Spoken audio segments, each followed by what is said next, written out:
Okay, in this module, we'll talk about wireless security, cryptography, which is the different types of encryption, application and host security, and log reviews. So wireless security, wireless threats and vulnerabilities, and mobile device security. We'll discuss these two characteristics of wireless security. There are a number of different kinds of wireless attacks. I put little blue stars because these are the most common ones. An evil twin, you have a little access point in the ceiling. You see in stores and restaurants and schools, office buildings, access points up in the ceiling for wireless connectivity.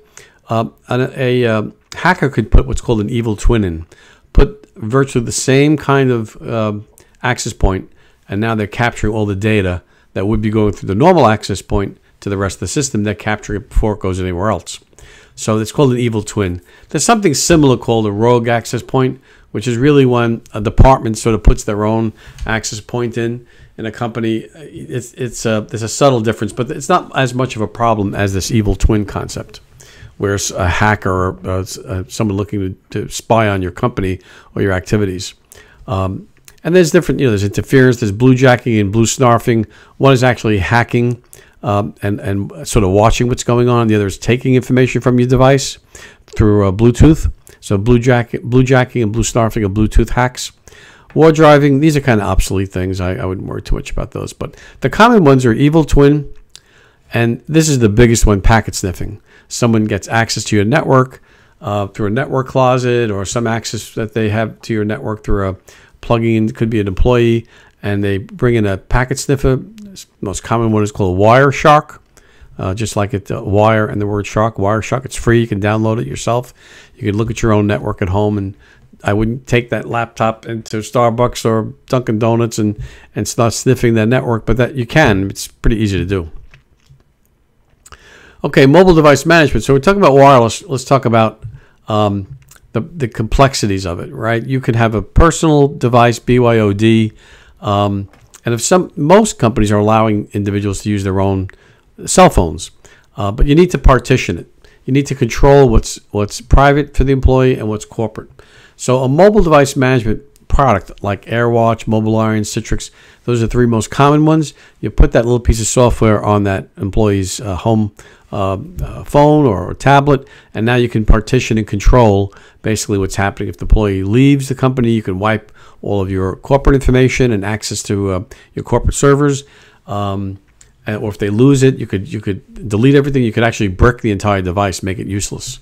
You probably need to consider a mobile device management product if you have a lot of employees using their own hardware, their own tablets and phones. Okay, so let's talk about cryptography. So I like this little cartoon. He gets this little puppy. He says, you can name her whatever you like, but be sure it's something you can remember. You'll be using it you'll be using that name as a security question for the rest of your life. You get those 2 or 3 questions you can put in case you forget your password. You can reset your password by knowing the right answer to those questions. So let's look at cryptography benefits, some basic terms, some principles. What's a hash? A hash is a very specialized kind of encryption. The public key infrastructure, which you use all the time when you go online to shop or do email. And we'll talk a little bit about quantum cryptography. So one of the benefits of cryptography, certainly encryption is going to give you confidentiality. You're assured of who the actual participants are in the communication, right? So it's confidential, but you know who's involved. You're sure of that. Someone who signs electronic contract or sends an email can't say they didn't send it unless they want to say someone hacked their password. But there's some assurance that there's something called non-repudiation. You can't repudiate. You can't say I didn't sign the electronic contract or I didn't send the email. At least it came from your device and your environment. Whether you use your password or someone else. And then you'll see how encryption, a special kind of encryption called hashing, provides for data integrity. So confidentiality, you know who's communicating, people can't deny they communicated, and there's data integrity, meaning the information that was sent across the internet, we know it was received, all the data was received completely, wasn't scrambled or in some way lost. So some terms: plain text is unencrypted messages, like the messages like the text you're reading right here. A cipher is an algorithm, a mathematical calculation to encrypt data. The key is what unlocks the data once it's encrypted. If it's gone through a cipher, it's encrypted. You can't see that data in the clear anymore. You can't see it as plain text unless you have the key. Ciphertext is the encrypted message itself. Once the plain text is encrypted with a cipher, it's called ciphertext. And again, this is sort of beyond this class really, but cryptanalysis is the technique or techniques and methods of cracking encryption. So this principle, Kerckhoff's principle, basically says when you're dealing with encryption, you're not going to keep the algorithm, the mathematical calculation that does the encryption. That's not secret. They're publicly accessible, and companies use them. They're off the shelf sort of public domain calculations. What you have to keep secret is your key. So the key you keep secret, the key is what descrambles and unencrypts it. But the algorithm, the cryptography that's used to encrypt it, the mathematics, that's publicly accessible, those algorithms. Okay, there's a special kind of cryptography, encryption, that's called a hash function. And when you create a password, and your password is, we do one of these new 12-digit ones, sun, walk, rain, run. It doesn't get stored in the database that way. It gets encrypted. It gets encrypted as a hash. A hash is a special kind of encryption that has no key to decrypt it. So, because you don't want to decrypt it. It's going to stay hashed. It's going to stay stored. The next time you log on with sun, walk, rain, run, sun, walk, rain, run, that gets hashed. And the system looks to see if the two hashes match. If the stored hash matches the hash that was just created, if it does, it lets you in. Okay? So that's one way the hash is used. Another way is that when messages are information, data, when you do a transaction over the internet, the data is hashed. So the message, the packet of information is hashed as a total amount. It's really adding up all the binary values for every letter and every number. It comes up with a new calculation basically, and it basically and it sends the information along with that hash. When it's received, if I send you an email, it's going to get hashed. When you receive the email, your system is going to hash the message, see if the two hashes match. If they do match, then your system knows you received a complete email message from me, and it opens up for you. So the hashes, it secures your passwords. It makes sure that there's data integrity when a message goes across the internet. Whoops. Sorry, I clicked on this. And there's no key to decrypt it, right?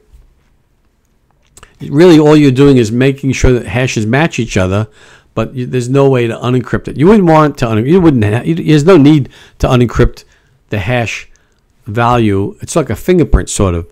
When I send you an email, there's a fingerprint that goes along with it that's hash value. You're going to recalculate that fingerprint, that hash, and if they match the original fingerprint that came along with my email, that's a valid, complete communication to you. There's no need to unencrypt that, right?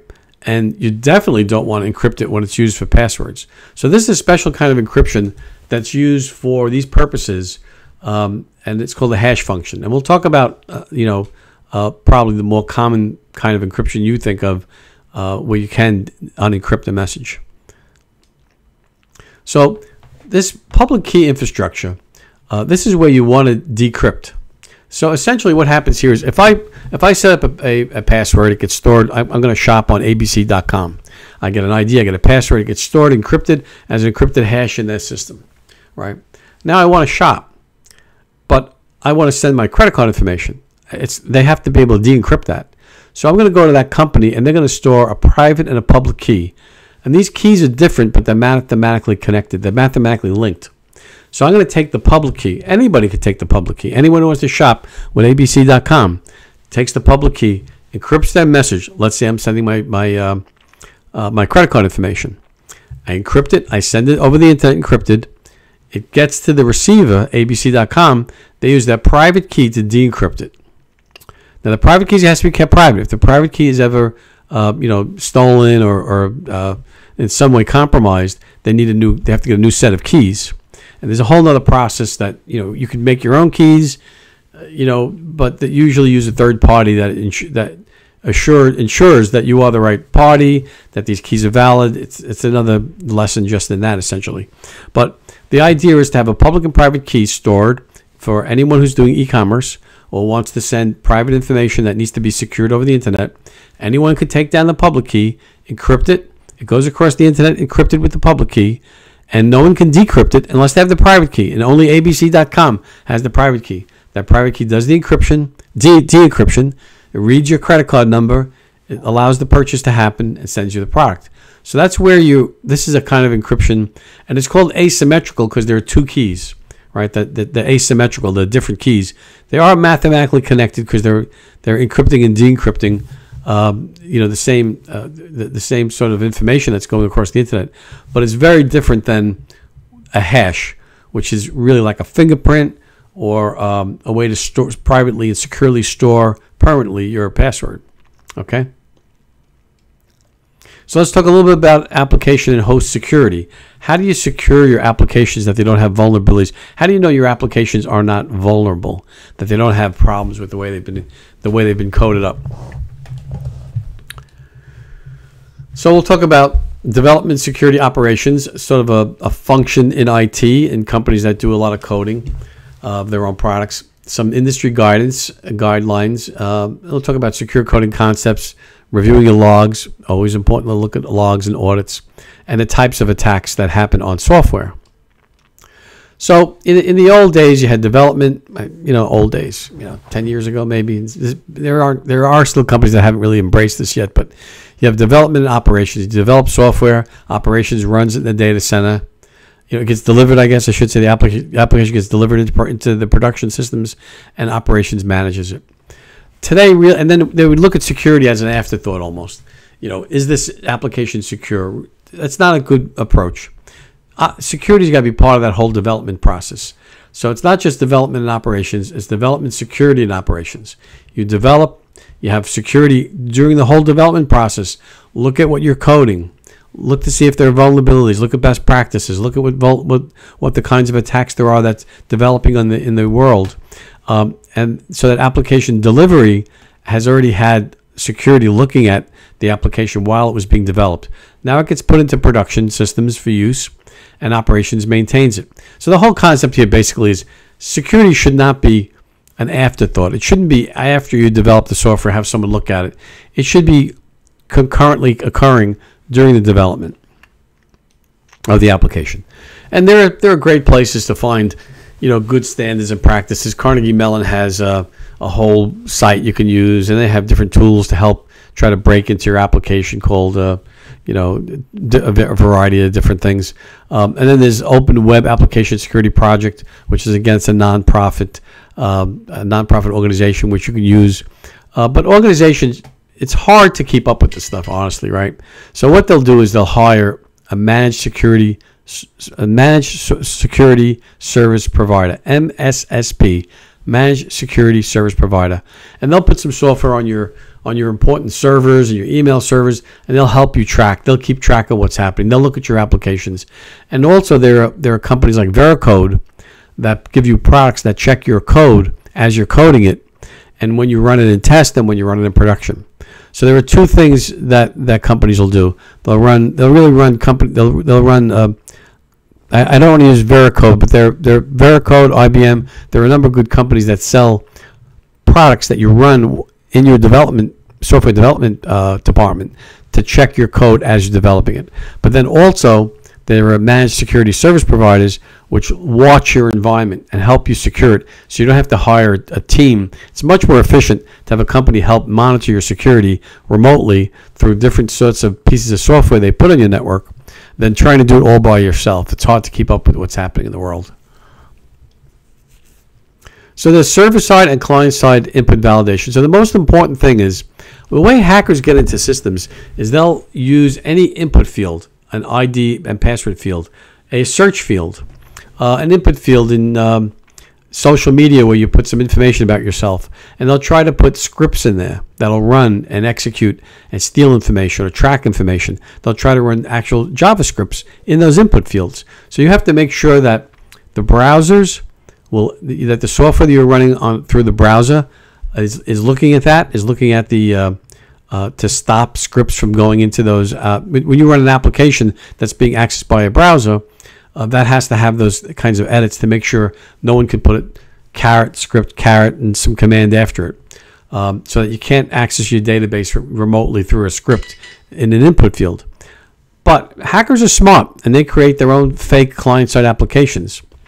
So you have to also do the same editing on the server itself. You can't trust that the client application, the app, or the software the browser is using is doing all the input validation, because they'll create a fake app and a fake client side that bypasses all of that. So on your server side, you need to have the same editing going on. So use both server side, client side and server side for more protection. Essentially, use both sides. So the idea is to stop. Here, I put some comments in here. JavaScripts. Don't allow hackers to put in programs essentially into program commands, scripts into any input field, a search field, a description of yourself, an address field, a password or an ID field. You have to protect those. Very important to protect those. And there's these tools called fuzzing. When I was talking earlier about Carnegie Mellon, they have a free fuzzing tool where you could try to use this tool that'll try to hack into your software through input fields.